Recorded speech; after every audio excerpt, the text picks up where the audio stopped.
Não temas, porque eu sou contigo. Não te assombres, porque eu sou teu Deus. Eu te fortaleço e te ajudo e te sustento com a minha destra fiel. Isaías 41, verso 10. Se não houvesse nada no sermão desta noite, irmãos, no texto já viria o suficiente para satisfazer sua boca com coisas boas, de forma que sua juventude possa ser renovada como a da águia. Que o Espírito Santo estenda a vocês uma mesa no deserto e que Ele possa dar a vocês o apetite para se alimentar pela fé desses manjares reais, os quais, assim como a comida que Daniel e seus companheiros se alimentaram, os tornarão bem favorecidos diante de Deus e dos homens. Para quem são ditas essas palavras? Pois não devemos tomar da Escritura de Deus mais do que dos tesouros do homem. Não temos mais direito de tomar para nós uma promessa que não nos pertence do que temos de tomar de outros homens suas carteiras. Essas palavras foram evidentemente ditas pelo profeta em nome de Deus para os escolhidos dele, para os eleitos. Leia o verso 8.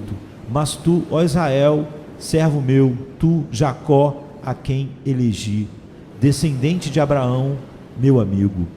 E novamente, no verso 9, ele diz: tu és o meu servo, eu te escolhi. Então, se você ou eu tivermos de encontrar qualquer coisa que seja graciosa e confortável para nós aqui, ela virá a nós não nas pisadas do mérito, mas sobre o terreno da graça soberana de Deus. Não será nossa porque nós escolhemos Cristo, mas porque Cristo nos escolheu. Nosso Pai Celestial tem nos abençoado com todas as bênçãos espirituais, de acordo com a sua escolha por nós em Cristo Jesus, desde antes da fundação do mundo. A escolha eterna é o poço do qual flui toda a nascente da misericórdia. Feliz és tu, minha alma, se a divina graça escreveu o seu nome no livro eterno de Deus. Vocês podem vir a este texto como uma criança que vai à própria mesa do seu pai e podem tirar dela toda a forma de conforto para sustentar o seu espírito. Mas visto que, queridos amigos, eu e vocês não podemos ler a lista secreta do amor eletivo de Deus, nós somos ajudados a julgar se esse texto pertence a nós através de outra descrição. Pois os que são aqui chamados de escolhidos são, no 9º verso, também descritos como sendo chamados. Tu, a quem tomei das extremidades da terra e chamei dos seus cantos mais remotos. O povo escolhido de Deus do passado foi separado para Ele próprio e o chamou dentre todo o resto do mundo, e assim são eles agora. Eles são um povo chamado pela sua graça especial, com um chamado gracioso ao qual eles não puderam resistir, e eles vieram imediatamente e se declararam do lado do Senhor. Porquanto, aos que de antemão conheceu, também os predestinou para serem conformes à imagem do seu Filho, a fim de que ele seja o primogênito entre muitos irmãos. E aos que predestinou, a esses também chamou. Romanos 8, 29 e 30. Se você é chamado, depende disso você ser escolhido. Eu não quero dizer se você é chamado no senso comum, com o chamado universal do Evangelho, pois nesse sentido, muitos são chamados, mas poucos são escolhidos.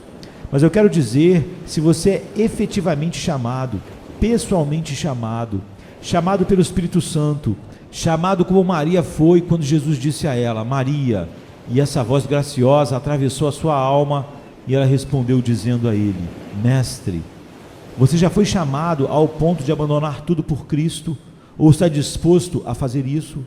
Você abandonou seus antigos prazeres e suas antigas companhias, e agora você é um separado para Cristo?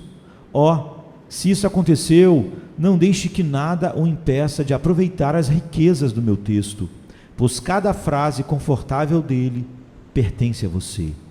Ainda, além de nos ajudar a descobrir a quem este texto pertence, note que a pessoa aqui descrita é tida no verso 8 como um servo. Tu, ó Israel, servo meu. E no verso 9, e a quem disse: tu és o meu servo. Agora, você é um servo de Deus, querido ouvinte. Um servo não faz a sua própria vontade. Ele logo chegaria ao seu limite se carregasse todos os seus caprichos e todos os seus desejos. Ele toma sua orientação da boca do seu mestre e dos olhos do seu mestre. Você submeteu sua vontade à vontade de Deus. Você não é mais governado por um espírito elevado e orgulhoso que clama: quem é o Senhor, para que lhe ouça a voz? Você deseja saber qual é a vontade de Deus e depois fazer apenas o que Ele propõe a você? Você considera a sua maior honra ser chamado um servo de Cristo? É por Ele que você vive? É a sua glória o seu maior objetivo? Se sim, então vocês que estão dispostos a trabalhar podem vir e banquetear sobre o texto, pois cada doce palavra dessas pertence a vocês, visto que vocês servem ao Senhor Jesus Cristo. Mas uma palavra para ajudar você a ver se tem direito a essas promessas. Ele diz no verso 9: eu te escolhi e não te rejeitei. Agora, alguns de vocês têm professado a fé cristã há muitos anos.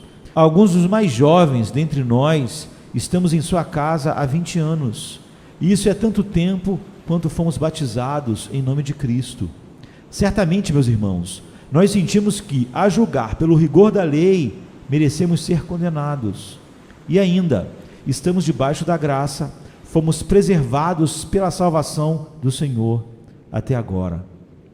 Ainda que bem fraco, estamos prosseguindo. Somos obrigados a confessar: quase me resvalaram os pés, pouco faltou para que se desviasse meus passos, como o Salmo 73, 2. Mas nós temos sido acolhidos mesmo nessas horas. Temos tanto a que ser gratos e muito em que nos regozijarmos, pois a perseverança é uma grande promessa e grande penhor da salvação final.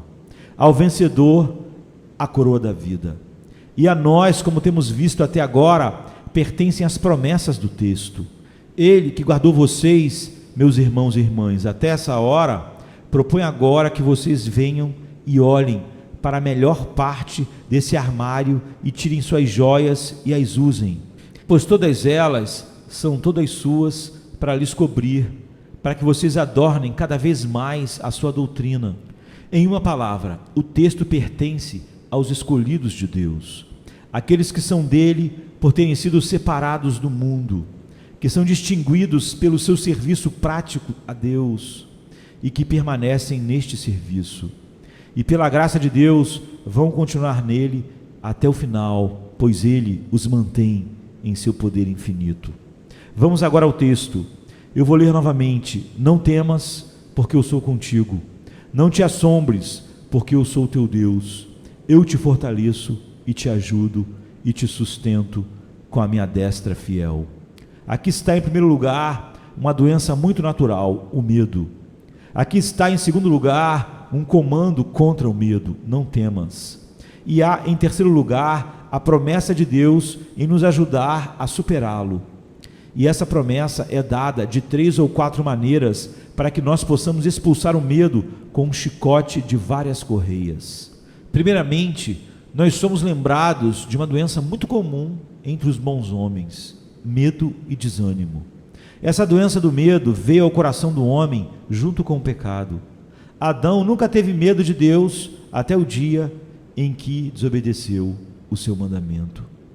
Quando o Senhor Deus caminhava no jardim na variação do dia, e Adão ouviu seus passos, os passos do Todo-Poderoso, ele apressava-se para entrar em comunhão com Deus, da mesma forma que uma criança querida fala com um pai amoroso.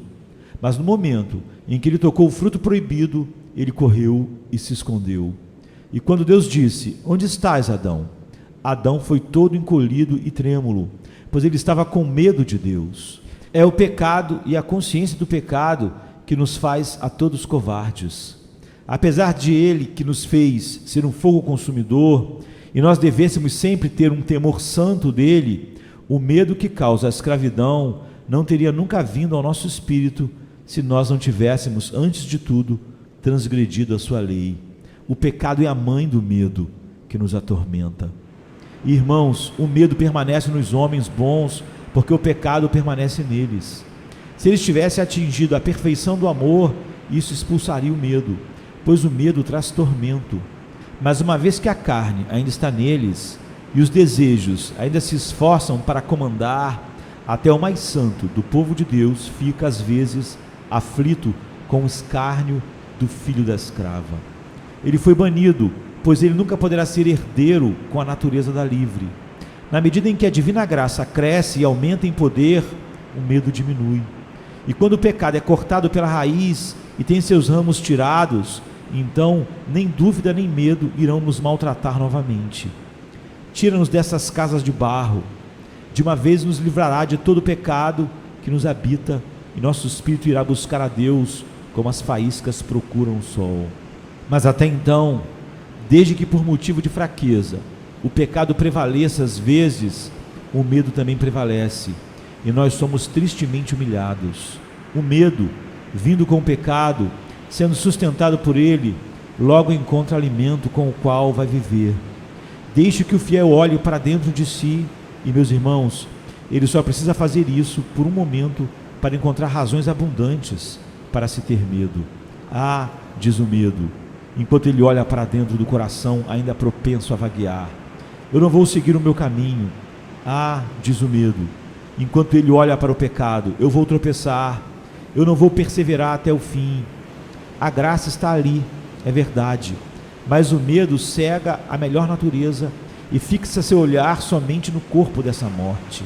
Olhar para a velha natureza raramente é uma operação prazerosa, especialmente se esquecermos que ela foi crucificada com Cristo.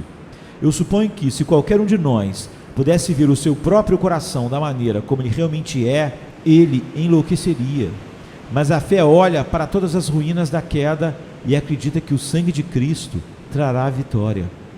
Ela canta o seu poema de triunfo, mesmo quando a luta está feroz, regozijando-se com o apóstolo: onde abundou o pecado, superabundou a graça, a fim de que, como o pecado reinou pela morte, assim também reinasse a graça pela justiça para a vida eterna, mediante Jesus Cristo, nosso Senhor. Mas o medo diz: eu um dia cairei nas mãos do inimigo. Um barco tão fraco como o meu nunca vai conter a enchente e resistir à tempestade, mas sim sofrer um naufrágio no fim de tudo. E depois, meus irmãos, se o medo encontrar alimento dentro, logo irá encontrar alimento fora. Às vezes é pobreza, às vezes é doença, às vezes é recordação do passado e, tão frequentemente, temor do futuro.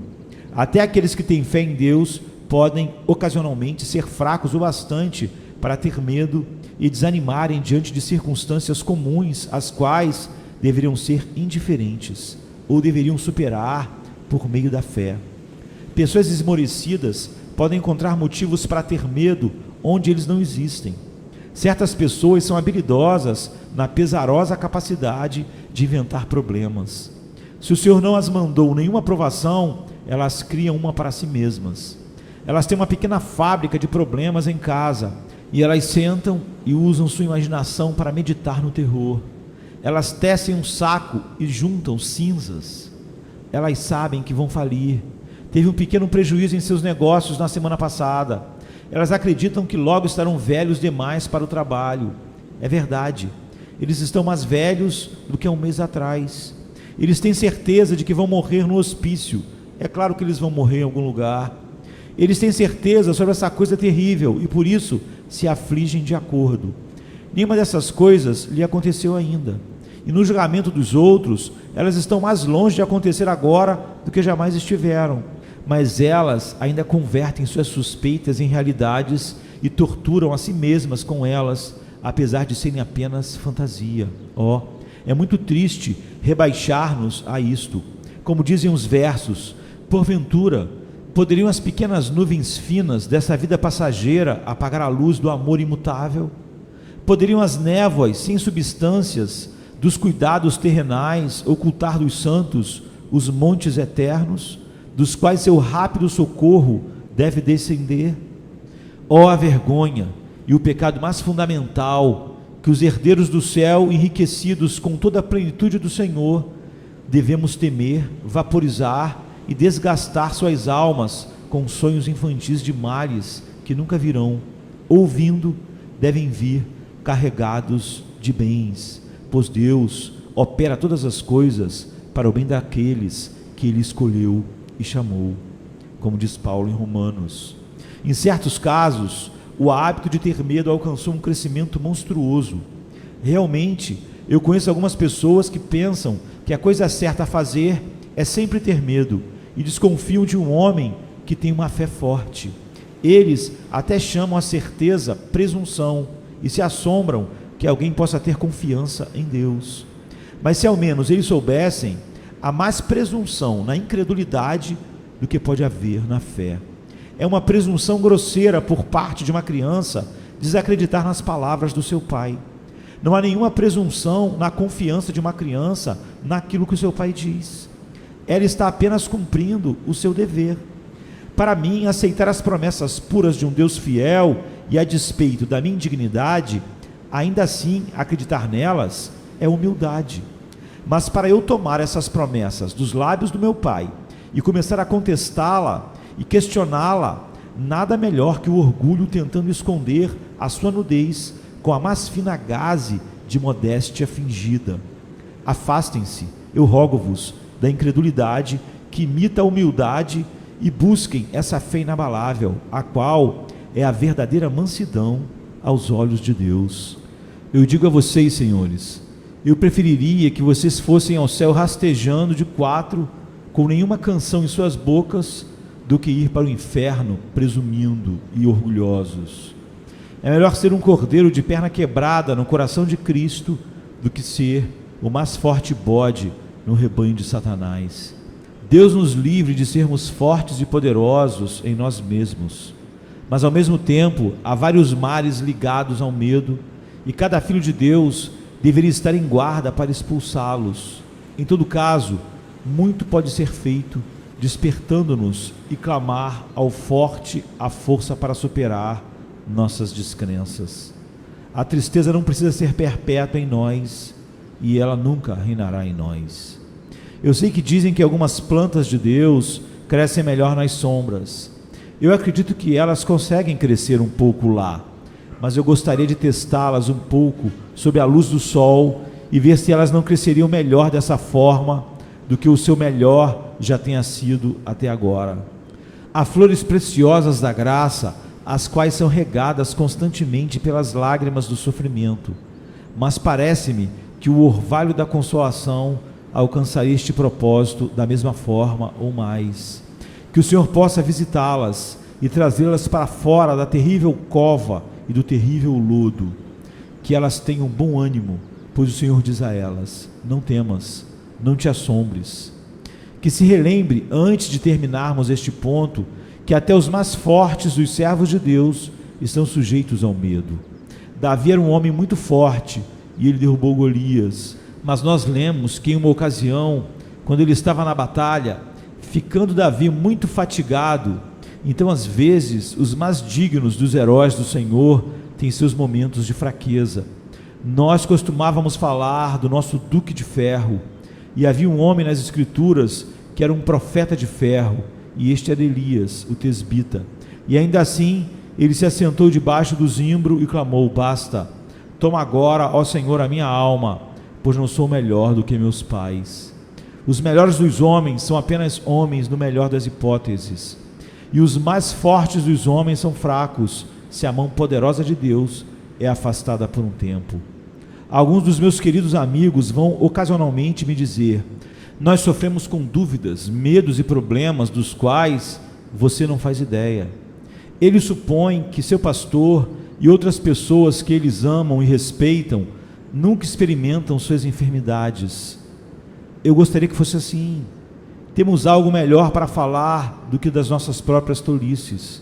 Nós não nos sentimos obrigados a tornar o púlpito um confessionário público, e todas as experiências não precisam ser publicadas amplamente. Mas por tudo isso, me permitam dizer que há vezes em que o mais corajoso e o mais forte dariam tudo o que têm, pelo menos pela menor evidência possível da graça divina. Eles se considerariam felizes por poderem rastejar aos pés da cruz e dizer: Deus, sê propício a mim, pecador. Eu não digo isso para incentivar ninguém a ter medo, pois deixe-me apenas apresentar a vocês o oposto. Não há razão para isso. Se vivêssemos mais perto de Deus e andássemos com mais cuidado, nós não deveríamos, via de regra, viver com todo esse medo e esse desânimo. Uma vez que eu me encontrei com um querido irmão em Cristo que está agora na glória, sobre cuja sinceridade eu nunca tive dúvidas, ele me disse que no período de 30 anos ele nunca teve uma dúvida sequer a respeito do seu interesse por Jesus Cristo. Quando eu ouvi dizer isso, pensei em ser uma circunstância um tanto incomum, mas agora eu louvo a Deus por ter me encontrado com vários santos que há na terra, em quem está todo o meu prazer. Seu testemunho é o mesmo, que apesar deles terem sido abalados, nunca foram tirados do seu forte apego a Cristo.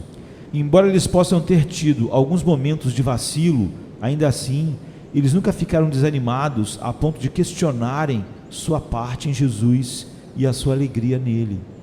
Eles se seguraram e cantaram ano após ano: firme está o meu coração, ó Deus, o meu coração está firme, cantarei e entoarei louvores de toda a minha alma, como disse Davi no Salmo. Eu vejo isso como objeto de ambição de todo crente no Senhor Jesus. Experimente e veja se você não pode livrar sua boca de todas as coisas amargas que o fazem cantar tantas vezes e tão tristemente os famosos versos. É um ponto que eu desejo conhecer. Há uma música muito boa para crianças cristãs, um hino geralmente cantado por questionadores, mas há que vocês possam ir além dessa cantiga juvenil e aprender a cantar músicas mais próprias como esta. Agora eu encontrei o chão onde com certeza a âncora da minha alma pode permanecer. As feridas de Jesus por meu pecado, morto antes da fundação do mundo, cuja misericórdia permanecerá inabalável quando o céu e a terra desaparecerem. Ó amor, seu abismo sem fundo, meus pecados são tragados em ti, coberta é a minha iniquidade. Nenhuma mancha de culpa permanece em mim, enquanto o sangue de Jesus através da terra e dos céus, misericórdia livre e infinita misericórdia, chove de novo e de novo. Com fé eu mergulho neste mar, aqui está a minha esperança, minha alegria, meu descanso. Mais perto, quando o inferno atacar, eu fugirei. Eu olho para o peito do meu Salvador, vai embora, triste dúvida, medo ansioso. Misericórdia é tudo que está escrito lá no coração do meu amado. Vamos nos ocupar um pouco agora em considerar o mandamento de Deus contra o medo. Não temas, não te assombres. Este preceito é absoluto e indistinto. Não devemos temer. Ele não diz, tema apenas um pouco, mas não além disso. Mas ele dá uma exortação ilimitada, não temas. Ele não diz, não temas com tanta frequência, mas não temas. É uma exortação sem tempo determinado e por isso vale para todos os tempos. Não temas, não temas, não temas mesmo, não te assombres. Ele não diz, não te assombres totalmente. Não há advérbio qualificativo. Isso significa, não te assombres por nada. Este mandamento, então, repreende o medo e proíbe o desânimo. Por que os filhos de Deus não devem ter medo? Há várias razões que justificam o mandamento de Deus. Vamos meditar em algumas delas. Primeiro, meus irmãos, nós não devemos temer porque é pecaminoso. É comumente pecaminoso ter medo ou desânimo, porque tal estado de espírito quase sempre é resultado da incredulidade. Vocês já pensaram em quão grande pecado é a incredulidade? Não, nós falamos sobre isso e confessamos, mas nós não consideramos suficientemente a hediondez desse pecado. Vamos confessar a descrença em Deus sem vergonha e ainda assim nada nos faria reconhecer a desonestidade do homem. Eu lhes pergunto, irmãos, qual das duas faltas é a maior? Não é a incredulidade em forte ataque a Deus, um crime de traição contra Ele? Se eu estivesse conversando com qualquer um de vocês e você me dissesse, Senhor, eu não acredito em você, nada do que você dissesse poderia me magoar mais do que isso. É algo muito forte dizer a qualquer um, eu não acredito em você. Se houvesse dois dos mais baixos homens ou mulheres brigando na rua, e um deles dissesse ao outro, eu não acredito em uma palavra que você diz, o mais lamentável dos dois sentiria o insulto. Todo homem de confiança sente que tem o direito de ser acreditado. ele fala com a honra de um homem honesto. E se você diz, eu não acredito em você, e até começa a lamentar que você não tem nenhuma fé nele, esse reflexo não atinge você, mas sim a pessoa em quem você não consegue acreditar. Não é você a vítima, é quem você diz que não acredita. Ele é o insultado, ele recebe a afronta. Mas pensem, como isso é dito a Deus constantemente, por aqueles que dizem crer nele. Mas estranhamente, aqueles que dizem, eu não acredito em ti para Deus, eles se fazem de vítima, em vez das pessoas que estão ofendendo a honra do Santo, do Altíssimo, daquele que é luz e nunca mente. Essa é a hediondez da incredulidade. E isso que o temor, medo, desânimo e desespero mostra. E poderia acontecer isso, então, dos próprios filhos de Deus dizerem que não acreditam nele. É o pecado dos pecados. Isso tira toda a divindade de Deus, pois se ele não é sincero, ele não é Deus. E se não é próprio acreditar nele, nem ele deve ser adorado. Você não pode adorar um Deus em quem você não confia. Traidor deicida, você peca por não acreditar. Pecado assassino de Deus, que possamos nos livrar dele e não o achemos leve ou insignificante, mas tiremos ele de nós, assim como Paulo lançou a víbora ao fogo. Dúvidas e medos também geram pecado. Foi dito que Jeroboão pecou e fez com que Israel pecasse. Assim é a descrença. Ela traz centenas de outros pecados em suas costas. O homem que acredita em Deus lutará contra a tentação, mas o homem que não acredita nele cairá em qualquer cilada. Veja certo comerciante, ele se encontra em dificuldade por conta de problemas nos negócios. Ele acredita em Deus e diz, eu acredito que Deus me sustentará nessa jornada, se eu me mantiver na linha reta da integridade. Eu confio em Deus e venha o que vier, não vou penhorar a minha reputação. Então aconteça o que acontecer, o caráter desse homem está salvo, pois sua fé está firme. Mas há outro homem, e ele diz, bem, eu estou passando por uma situação muito embaraçosa e muito difícil financeiramente, e eu devo olhar para a melhor oportunidade.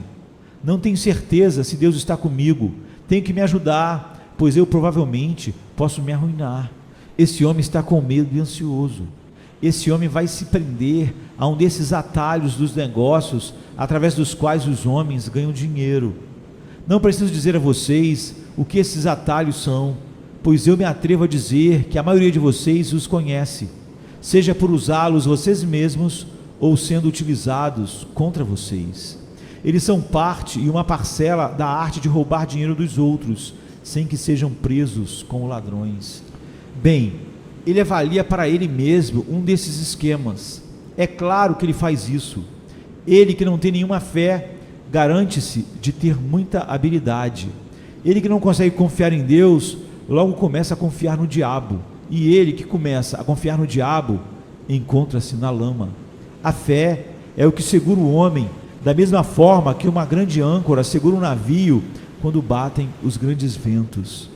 Acreditar que Deus não falhará com você o ajuda a desafiar a tentação. Agora veja como o homem de fé derrota o diabo. Aí está o diabo, ele diz, se você me servir, eu lhe darei. Bem, o que você me dará? Eu te darei o mundo inteiro, mas eu já possuo isso, pois esse mundo já é meu, me foi dado em Cristo, e tudo quanto tiver de bom nele, sempre terei, tudo que for suficiente para viver para a sua glória. Certo? Mas eu o tornarei grande. Eu não quero ser grande. Meu prazer é fazer Cristo crescer, e minha grandeza está nele. Mas eu te darei a prata. Então, diz o cristão, coloque aí no chão. Tão logo um monte é espalhado, o crente cobre tudo com 10 vezes esse peso em ouro, e assim ri do demônio com escárnio. Eu quero dizer que para cada bem-aventurança que o pecado poderia trazer, a graça divina traz uma bênção infinitamente maior. E assim a fé dá um checkmate em Satã, e a tentação vai embora. A descrença não tem esse poder, mas prontamente se joga nos dentes do leão.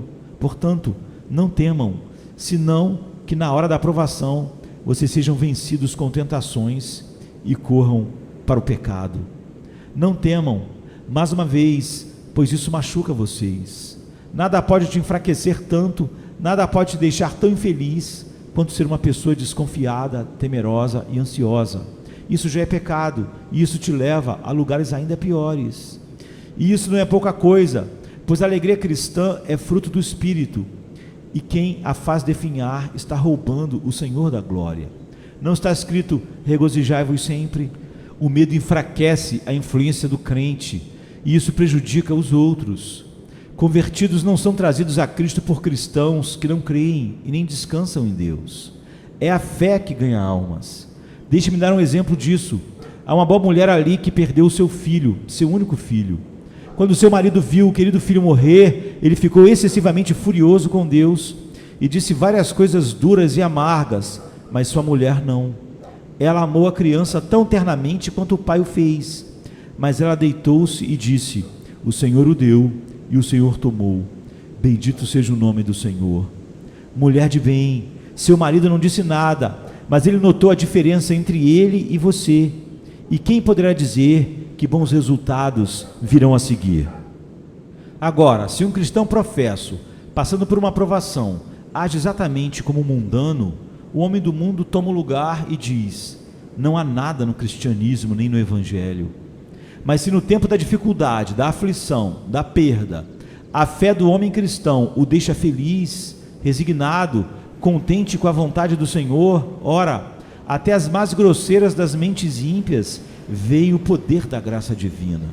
E isso pode os levar a refletir e se perguntarem: se há graça como esta no mundo, por que eu não deveria tê-la? E talvez eles a busquem e encontrem. Por amor de você, por amor aos seus vizinhos, por amor à igreja, por amor ao mundo, mas por amor a Cristo, por amor a Deus, não temam, nem se desanimem. O tempo me impede de continuar nisso, e agora eu devo chegar ao coração e à alma do texto, as promessas que Deus dá para prevenir o medo, a ansiedade e o desânimo. Neste verso, você encontra 5 vezes algumas formas do pronome tu, e 5 vezes o pronome eu. O que quer que haja vosso, deve haver ainda mais de Deus. O tanto que houver da sua fraqueza, deverá existir muito mais da força de Deus. Qualquer que seja a quantidade do seu pecado, deverá existir muito mais da misericórdia de Deus. Que o Espírito Santo revele aos seus corações toda a grandeza desse maravilhoso verso. Não temas, porque eu sou contigo. Muitas vezes o homem teme por ter medo da solidão. Não raro temos que estar sozinhos no serviço de Deus. A companhia cristã é um grande conforto, mas se um homem se torna um líder em Israel, ele se torna um espírito solitário em certo grau. Da mesma maneira, no sofrimento há uma amargura com a qual nenhum estranho pode mediar, ou seja, há muita coisa no sofrimento que nós temos que experimentar sozinhos. Uma parte da estrada para o céu, todo homem deve enfrentar sem nenhuma companhia, a não ser seu Deus. Eu sei que alguns de vocês estão envelhecendo e seus amigos morreram um por um, e você deve estar pensando: eu vou ficar muito sozinho. Outros de vocês vieram a Londres de um vilarejo no qual costumavam ter muitos amigos cristãos, e não há lugar tão desolado quanto esta terrível Londres. Quando o homem passa por ruas cheias e não encontra amigo entre os milhões de transeuntes que estão de lá para cá, eu sei bem qual é o seu pensamento. Ou talvez você esteja indo para os Estados Unidos, ou Canadá, ou Austrália, e o seu pensamento agora é: eu não consigo suportar estar separado de todos que eu amo. Agora aqui está esta preciosa palavra para você: não temas, porque eu sou contigo. O Senhor dos Exércitos é a melhor das companhias. Sua sociedade é o deleite dos anjos e a felicidade dos espíritos glorificados. Seja grato a crente por não estar sozinho nunca. O Pai está com você, o Filho está com você, o Espírito Santo está com você. E o que isso significa? Significa que a onipotência estará com você para ser a sua força. A onisciência estará com você para ser a sua sabedoria. A imutabilidade estará com você para ser o seu auxílio. Todos os atributos de Deus estarão com você para ser o seu tesouro. Não temas, porque eu sou contigo. Outro medo atinge os homens e consiste em se perder tudo que se tem no mundo. E eles sabem muito bem que se eles perderem suas propriedades, perderão seus amigos, tal qual as andorinhas que chegam à primavera e vão embora quando o verão termina. São os nossos amigos no mundo. Quando os nossos bens vão embora, eles vão embora. Mas aí vem a segunda promessa: não te assombres, porque eu sou o teu Deus. As aboboreiras de Jonas secaram, mas o Deus de Jonas não. Seus bens podem ir embora, mas o seu Deus não. Aqueles à sua volta podem roubar do seu dinheiro desperdiçado de conforto presente, mas o seu capital investido, o seu Deus, eles não podem tirar de você. Essa foi uma doce palavra de um filho ao ver sua mãe, mês após mês, em suas roupas de viúva, sentada e chorando, porque seu marido morrera. Mãe, ele disse, Deus está morto? Ah, se nosso Deus estivesse morto, nós seríamos tristes órfãos. Mas enquanto soar o livro precioso e entrar em nossos corações através do Espírito Santo, não te assombres, porque eu sou o teu Deus, não teremos chegado à pobreza absoluta ainda. Veja, disse o embaixador da França para o embaixador da Espanha, enquanto ele o levava até o tesouro do rei da França. Olhe para o ouro do meu mestre, veja como ele é rico. O embaixador espanhol tomou sua bengala e começou a empurrá-la dentro de sacos de dinheiro. Por que você está fazendo isso? Disse o embaixador francês. Eu quero ver se tem um fundo neles, disse o espanhol. Oh, disse o embaixador francês, é claro que tem um fundo. Ah, disse o espanhol, mas o tesouro do meu mestre não tem fundo, pois ele possui todas as minas do México e do Peru. Agora, o que o espanhol disse com ostentação e orgulho, nós devemos dizer com sinceridade. O tesouro do nosso Deus não tem um fundo, não tem profundidade. Enquanto você puder ouvir Deus dizer para você, eu sou o teu Deus, você pode rir da miséria e da angústia, da destruição e da fome. Para você não faltará nenhuma coisa boa, você será satisfeito com o tutano e a gordura, e a sua boca o louvará com lábios alegres, porque ele operará todas as coisas para o seu bem infinito, sempre, sempre e sempre. Outro medo que todo bom homem tem por vezes, a menos que ele seja sustentado pela fé, vem por um senso de fraqueza pessoal. Eu tenho uma batalha para lutar, mas sou muito fraco. Eu tenho um trabalho para fazer para Deus antes de morrer, mas eu não tenho poder suficiente para fazê-lo. Agora vem a próxima palavra do texto, eu te fortaleço. A força com a qual eu preciso realizar meu trabalho não está em mim. Se estivesse, terminaria em mim. Eu sei com tristeza quão pequena força existe nesses braços, mas não existe nenhum homem na terra que possa me dizer quanta força Deus colocará, se assim Ele quiser, nesses pobres braços que vocês veem. Se Ele quisesse, poderia permitir que eu, um pobre, fraco e vacilante homem, derribasse os portões de Gaza, assim como fez Sansão no passado. Ele pode colocar a força de um gigante nos braços de uma criança, se assim Ele quiser. Mas, meus irmãos, transfiram essa figura para a força espiritual. Você tem o mandamento de Deus para pregar. Ah, seria apenas uma pregação pobre se você a fizesse sozinho. Mas nenhuma língua pode dizer como Deus o fará pregar se Ele se agradar em ajudá-lo. Você tem que dar aulas a um grande grupo de garotas e garotos, ou de jovens, homens e mulheres, e você sente que não vai conseguir. É claro, sem a ajuda dele você não vai, mas vá e tente, pois ele disse, eu te fortaleço.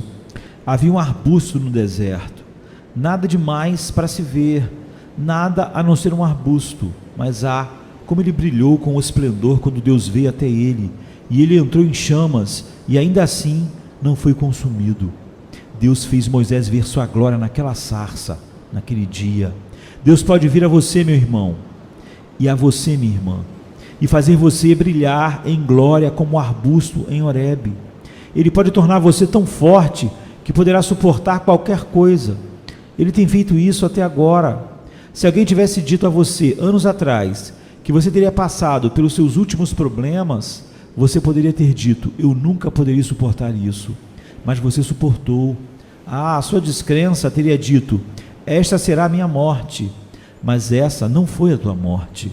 Você pode neste momento falar do Deus da viúva. Você pode cantar a Ele, que fortalece o fraco contra o forte. Ele que liberta aqueles que estão prestes a perecer e faz o coração fraco cantar de alegria. Agora, aqui vai uma palavra para os trabalhadores tímidos e fracos de Deus. Eu te fortaleço. Depois vem a próxima promessa consoladora: e te ajudo. Esta destina-se a contradizer o receio e o medo de que o socorro amigável falhará. Há algumas pessoas que dizem: eu acredito que Deus pode me fortalecer pessoalmente, mas eu preciso ter à minha volta alguns para me ajudarem. Eu desejo ver crescerem na igreja de Deus outros ministros, outros trabalhadores cristãos. Eu quero ter alguns ao meu lado que irão, com a mesma seriedade e com maior talento, lutar pela verdade. Reparem, pois, nesta palavra: eu te ajudo. Eu não vou apenas dar força a vocês para lutarem sozinhos, mas eu vou colocar a minha força também em outros homens e em minha providência para ajudar você. Bem, você sabe o quão decisiva é a ajuda de Deus. Eu já contei a vocês uma história que eu ouvi de um pastor, mas eu vou contar novamente. Ele disse que um dia estava levando os seus livros pela escada para outro quarto, pois ele faria o seu estudo no primeiro andar e não no térreo. E seu filho pequeno queria ajudar o pai a carregar algum dos livros. Agora, disse o pai, eu sabia que ele não podia fazer isso, mas como ele queria fazer alguma coisa para alegrá-lo e encorajá-lo na sua tarefa, eu disse para ele pegar um livro e levá-lo para cima. E lá foi ele, e pegou um dos maiores livros, um de Joseph Carroll sobre Jó, ou Polissinopsis, eu acho. E quando ele subiu 1 ou 2 degraus da escada, sentou e começou a chorar. Ele não aguentava mais carregar aquele livro pesado. Ele estava desapontado e triste. Como isso terminou? Bem, o pai teve que ir ao resgate e carregar tanto o livro quanto o pequeno menino. Então, quando o Senhor nos dá um trabalho para fazer, nós ficamos felizes em fazê-lo. Mas nossa força não é suficiente ao trabalho, e então nós sentamos e choramos, e clamamos, e oramos. E leva a isto, que nosso Pai bendito leva adiante o trabalho, e o pequeno homem também, ele também nos carrega, e então está tudo feito, e feito gloriosamente. É uma ilustração simples, mas que confortará alguns corações desapontados. Eu te ajudo. A última palavra do texto é: e te sustento com a minha destra fiel. Vários dos filhos de Deus têm o medo de um dia desonrarem a cruz de Cristo e no momento de desatenção escorregar. Esse é um medo muito natural, em alguns aspectos um medo muito apropriado, como dizem os versos: ah, Senhor, com o coração feito meu, a menos que tu me segure firme, eu sinto que devo e vou cair e perecer no final, sem a tua graça. Nós achamos que a tentação só quer nos pegar no nosso ponto fraco e depois acabar conosco. Mas agora novamente eu peço para que vocês se agarrem a esta palavra preciosa: eu te sustento com a minha destra fiel. É a mesma mão que segura as estrelas em seu lugar. É a mão que segura o arco do céu sem colunas, que sustenta ambos mar e terra. Ele não poderia segurar você, sustentar você, como sustenta o universo? Descanse nisso, e você não será lançado fora. A sua destra fiel é a mesma mão que nós tínhamos razões para temer, com o qual nosso rei ofendido poderia nos ferir com sua ira infinita, pois nós merecíamos justamente a sua ira. Mas desde que a mão de Cristo foi traspassada, a mão direita de Deus, a sua destra, nunca feriu um dos eleitos, a fim de destruí-lo. Essa mesma mão que deveria ter nos esmagado, está agora debaixo de nós, para nos sustentar em todas as nossas aflições. Eu queria poder ter cortado as asas do tempo nessa última meia hora, para que nós pudéssemos nos alimentar por muito mais tempo nessas ricas e maravilhosas pastagens. Mas, queridos amigos, eu dou as palavras do texto para que vocês as levem com vocês. Aqui vocês possuem maná com mel, iguais ao que Israel alimentou-se no deserto. Aqui vocês têm a comida dos anjos. Não, o verdadeiro pão da vida está nessas palavras escolhidas. O único medo que eu tenho é que alguns de vocês o percam por descrença. Ó, provai e vede que o Senhor é bom, como está nos Salmos 34:8. Não meramente veja que Ele é bom enquanto você lê o texto, mas prove o texto. Deixe Ele descansar no paladar da sua alma. Absorva para a sua própria natureza. Tente ver que é verdade, e verdade para você, mesmo que você seja o menor de todos os santos, o menor do povo de Deus em sua concepção, e o mais indigno dos pecadores, perto do inferno. Não temas, não temas, ele diz, porque eu sou contigo. Não te assombres, porque eu sou o teu Deus. Eu te fortaleço e te ajudo e te sustento com a minha destra fiel. Vá para casa e leve o texto com você na mão da fé. Ele deve prover a você como a panela da farinha da viúva e a botija de azeite.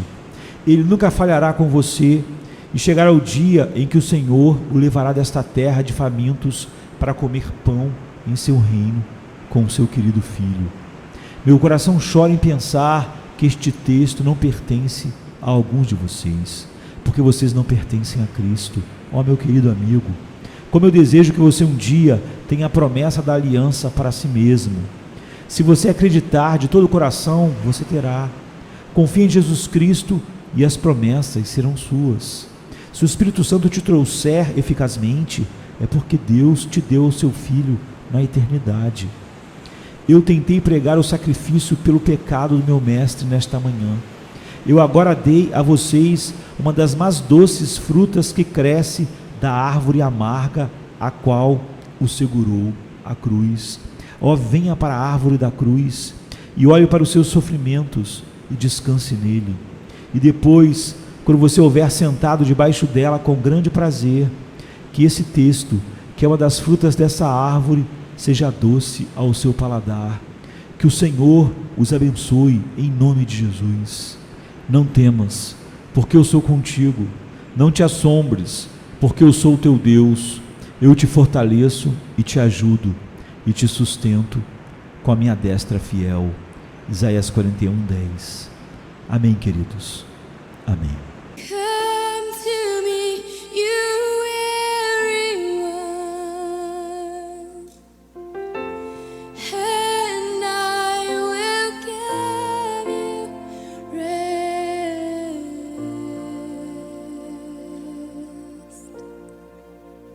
I will give you rest.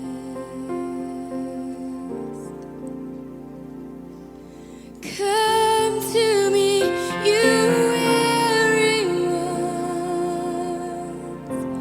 and I will give you rest.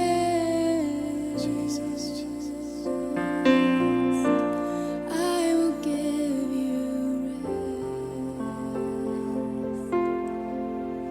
For my yoke is easy and my burden is light. Take me